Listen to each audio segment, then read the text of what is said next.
Hey, what's up guys? Thanks for tuning in to ultimatemotorcycling.com. My name is Will. I'm here to introduce to you the 2025 Honda CRF450R. Now, this year has been pretty exciting for Honda for quite a few reasons. Number one, if you haven't already noticed and seen the 250 reviews, Honda decided to release the entire CRF line together, meaning the 250 and 450 are coming out together in the same year.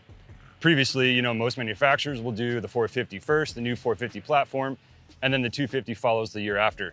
So this year we have both together. Not only that, the 250 is also getting a Works edition. So that's pretty exciting. Haven't ridden that yet, but today we're focused on the 450. The whole development of this motorcycle ties in a lot of data from Honda HRC race team, as well as the consumer market. So Honda brought together all of the high-tech, high-level technology that the Honda HRC race team implemented into their bikes, but they also took data and reviews from the leading media and the consumer market to develop this machine. And overall, the whole theme for this new platform, both 250 and 450, is rideability. Keeping that chassis really planted, really calm, and just making the thing a lot of fun to ride for all levels. I mean, this thing's got some bark to its bite, if you know what I mean. 450's got power, but they wanted to make this really rider-friendly for all levels. Now, some of the main things that they implement into this production bike that they took from the race bikes is gonna be the chassis. So, previously a lot of things that we thought was like, hey, if we make, or manufacturers make a softer chassis, softer frame, it's gonna maybe absorb some of the bumps a little better, work better, and give you a nice, more plush ride. That's actually a little bit further away from where we need to go. Honda realized that, and so what they did was actually make that chassis, the frame, stiffer. And a lot of it is taken from the race team, which is really actually super cool. If you look closely at Jet Lawrence's championship bike, they actually stiffened up that frame a lot. They stiffened it up specifically here in the down tube area. If you look close on Jet Lawrence's bike, you'll see patches of metal that are just added to the down tube part of the frame and welded on to make that front end stiffer. And so basically what Honda did was take that technology and implement it into this production bike. And if you look quickly at a rendition of the changes on the frame, you'll see there in blue, which is where Honda updated the chassis. And each part of that chassis that's been updated has essentially been updated to be stiffer or more rigid. They make it stronger, they make it more rigid, so that way the chassis flexes less, gives you more contact with the ground. Yeah, in addition to the mainframe updates, the subframe got a new design as well. And if you look real close here, see this mount right here? This is the subframe mount. Previously, it was up several inches up around here, so the subframe mounted a little bit closer toward the front, and what they found was that kind of just adds a bit more feedback. It doesn't give you quite as good a balance. So feedback from the back would transfer to the front, when it's mounted up here and vice versa. And so what this does is it brings it back more towards the center of gravity, kind of more towards the center pivot point of the chassis. It gives you just an overall better feel. You're not getting as much feedback from the rear to the front and vice versa. It just seems to be a bit more balanced. I think that's pretty cool there. One quick note too I want to add is that the 250 and 450 CRF models sharing the exact same frame and subframe setup. So basically the difference is going to be the motor and suspension and some of the components, but essentially it is the exact same chassis. And I rode the 250. If you read my written review on the 250, you'll know that, man, I just had a ton of fun on it because it was so smooth. It was just very, very calming. The chassis is very calming. It doesn't get upset like previous generations. The front end to me always felt really twitchy, kind of really sensitive and deflective on small chop. And it just kind of I didn't really enjoy riding it as much because I was always fighting the front end. But this is very, very different to where the front end is just very planted. I like to say this is an all new generation, but it's not completely new from the ground up. It still has that same rider triangle. The geometry is the same. A lot of the bodywork is still the same. The seat, the front and rear fender number plate are all pretty much the same. It still has that very familiar, very friendly Honda feel. It's not a drastic difference from the previous generation. It is not considered all new because basically the motor is unchanged.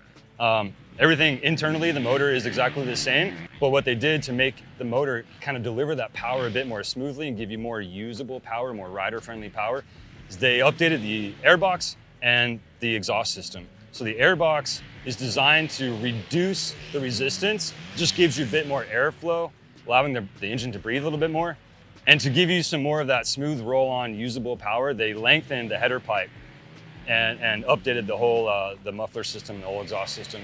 So the motor is unchanged, but all the exterior components are updated to just give you more flow. Additionally too, the front brake caliper got an update. What that does, the way it's designed, is really just to last longer during your moto or a long heated ride.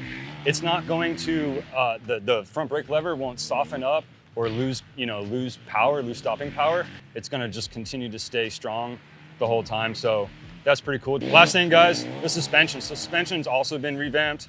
What's really cool too is in addition to stiffening up, making the frame more rigid, the suspension got the same kind of updates. The front fork tubes actually have the same rigidity as the race bike does. So the fork tubes are stiffer to eliminate any binding inside. They don't bend and flex as much as they do previously. So Honda told us last night that literally the fork tube rigidity is the exact same on the race bike. So that's pretty cool. But yeah, guys, I mean, that's just the gist of a lot of the updates on this bike. I'm excited to get out there and go test this thing at Ironman Raceway. The dirt looks good. The boys are already riding, so I'm gonna get my gear on and let's go ride.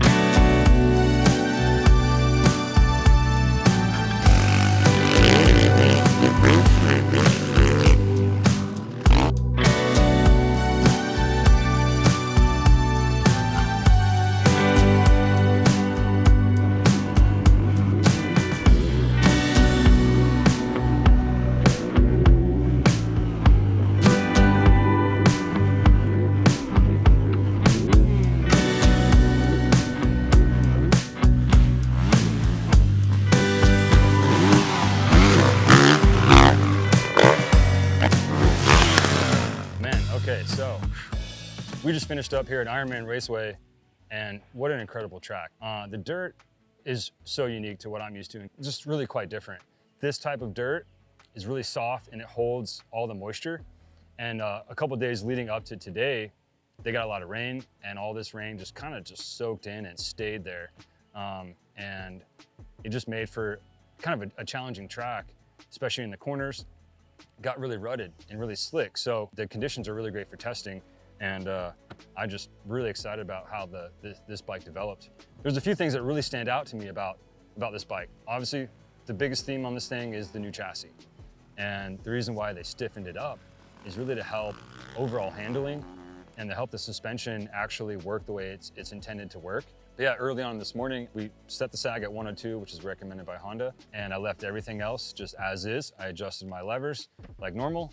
The bars felt fine, I left the bars zeroed out, so this thing is bone stock, and I went out there and just rode it. I started in the standard map, which is map 1, and even in map 1, feels very, very smooth on the power delivery. It's not gonna, when you twist that throttle, you can twist it, you can be aggressive with it, you could really twist it hard to find that torque, but it's not gonna just, buck you off the bike. It's not gonna come out from underneath of you, which I like, because like I said, I ride a lot of 250s, and on 250, you could be really aggressive on the throttle. With this 450, it's the same thing. The power is just so smooth. And I just had a lot of fun with that. Now today, because the morning it was so slick and so, it was muddy, to be honest with you. It just became technical. I switched to map 2. Now map 2 is the mellower map. Map 1 is standard, map 2 is mellow, map 3 is aggressive. I stuck right there in the middle with map 2, and that's just perfect for me.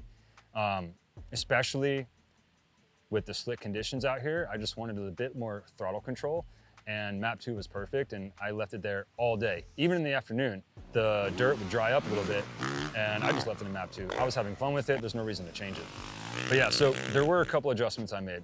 I feel like I was getting some front end feedback, meaning the front end to me felt a little twitchy.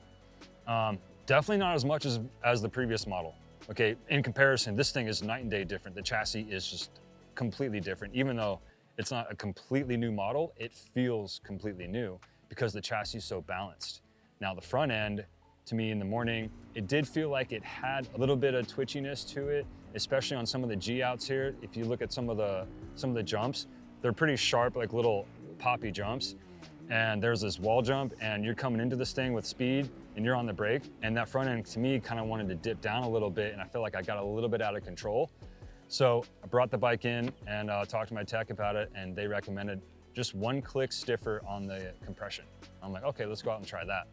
So literally 1 click in, and then I also, this is a personal preference, but I prefer a stiffer steering head here. I tightened it down a little bit just to give me, you know, so it's not, so it doesn't, the bars just don't want to wobble on you. It just gives you, it just helps you kind of stay a little bit more stable. I did those things, and then right away I felt a huge difference.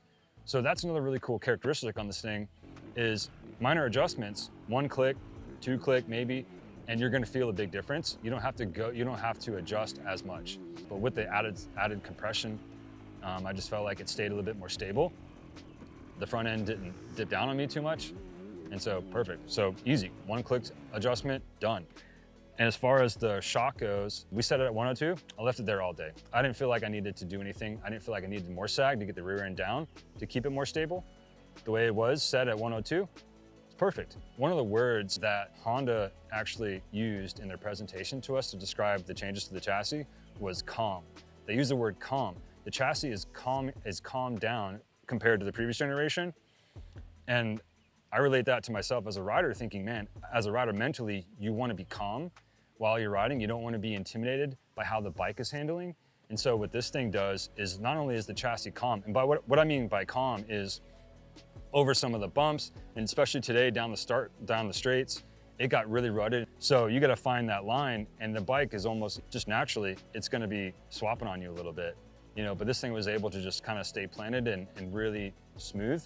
And yeah, it kept, my mental attitude was calm, and the chassis kept calm. You know, it's got plenty of power, it's got a nice torquey feel, but it's smooth, the power is smooth, and the chassis also stays smooth. So I can't wait to get this thing back to California. I would love to test it at Glen Helen Raceway or Fox Raceway, and just see how it really reacts to that super sharp acceleration bumps, braking bumps that we get naturally out there on the California tracks, where it's just desert sand basically. Overall, I'm really excited about this bike. I don't really have any complaints. I didn't make many adjustments. Like I said, 1 click on the compression and that's it. Stiffened up the steering head and that's it. The previous generation, I wasn't very happy with it, I'm gonna be honest. I just felt like I was always fighting with the suspension settings on that thing. I'm not a high tech or high level mechanic, you know, so I'm just making minor adjustments, taking note of those things and trying things here and there to get that front end to really work with me. And I just was struggling with that. But on this machine, I don't have to really make any adjustments. I rode it as is, and it was perfectly fine. But yeah, that pretty much sums it up, guys. Thanks for tuning in to Ultimate Motorcycling. We'll see you on the next one.